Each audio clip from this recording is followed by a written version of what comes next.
भारत में कई अनोखे और चमत्कारिक मंदिर हैं जिनसे कई रहस्य जुड़े हुए हैं।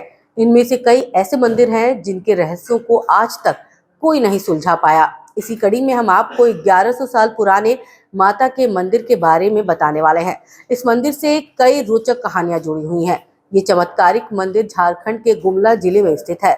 गुमला जिले मुख्यालय से 26 किलोमीटर दूर घाघरा प्रखंड के हापामुनि गांव में स्थित इस मंदिर का निर्माण 1100 साल पहले विक्रम संवत 965 में हुआ था। हिंदुओं के आस्था के केंद्र इस मंदिर की खास बात यह है कि मां महामाया को आज भी बक्से में बंद कर रखा जाता है। चैत्र कृष्ण पक्ष परेवा को डोल जतरा का महोत्सव होता है। इसी दिन बक्से को डोल चबूतरा पर निकाला जाता है और मंदिर के मुख्य पुजारी बक्से को खोलकर महामाया की पूजा करते हैं। पुजारी आंखों पर पट्टी बांधकर मां की आराधना करते हैं। चमत्कारिक मां महामाया मंदिर से जुड़ी मान्यता है कि मां की मूर्ति को खुली आंखों से नहीं देखा जा सकता, जिसकी वजह से मां महामाया की मूर्ति को बक्से में बंद रखा जाता है। इसलिए मंदिर में प्रतीक के तौर पर दूसरी मूर्ति भी स्थापित की गई है, जिसकी भक्त पूजा करते हैं। बताया जाता है कि प्रसिद्ध महामाया मंदिर का इतिहास लड़का आंदोलन से जुड़ा हुआ है। स्थानीय लोग बताते हैं कि हापामुनि गांव का एक व्यक्ति जिसका नाम बरजू राम था, वो मां महामाया का मंदिर में पूजा कर रहा था। उसी दौरान बाहरी लोगों ने हमला कर दिया और बरजू राम की पति पत्नी को मार दिया। बरजू के दोस्त राधो राम ने बरजू को बताया कि उसकी पत्नी और बच्ची की हत्या हो गई है। इसके बाद राधो राम ने मां महामाया की शक्ति से हमलावरों को लड़ गया। तब मां महामाया ने प्रकट होकर राधो राम से कहा कि तुम अकेले इन आक्रमणकारियों से लड़ सकते हैं, लेकिन तुम पीछे देखोगे तो तुम्हारा सिर धड़ से अलग हो जाएगा। मां भगवती की कृपा से राधो राम अपनी तलवार से हमलावरों पर विजय पाने लगा, लेकिन उसने जैसे ही पीछे मुड़कर देखा, उसका सिर धड़ से अलग हो गया। राधो राम जिस स्थान पर पूजा करता था, उस जगह पर आज उन दोनों की समाधि है। मुख्य मंदिर आज भी खपरेल का ही बना हुआ है। मंदिर में कई देवी देवताओं की प्रतिमा है।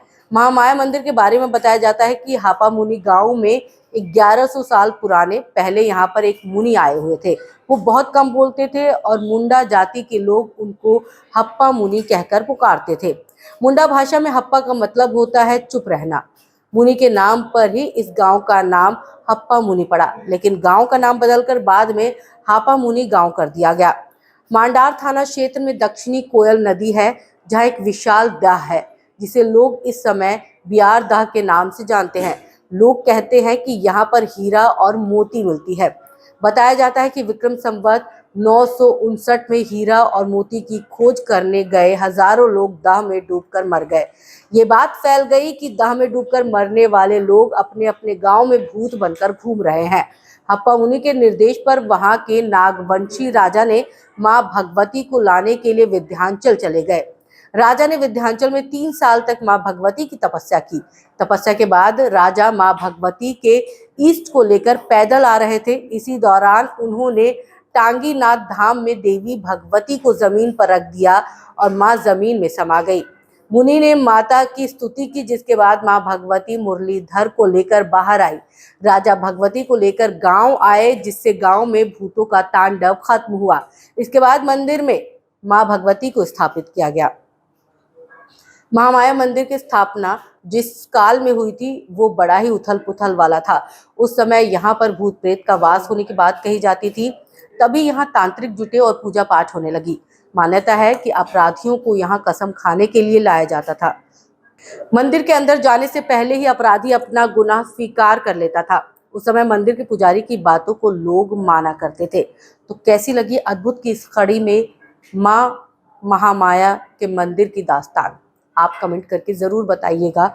और आप ये भी कमेंट कर सकते हैं कि आप अद्भुत की इस कड़ी में किस मंदिर के बारे में जानना चाहते हैं।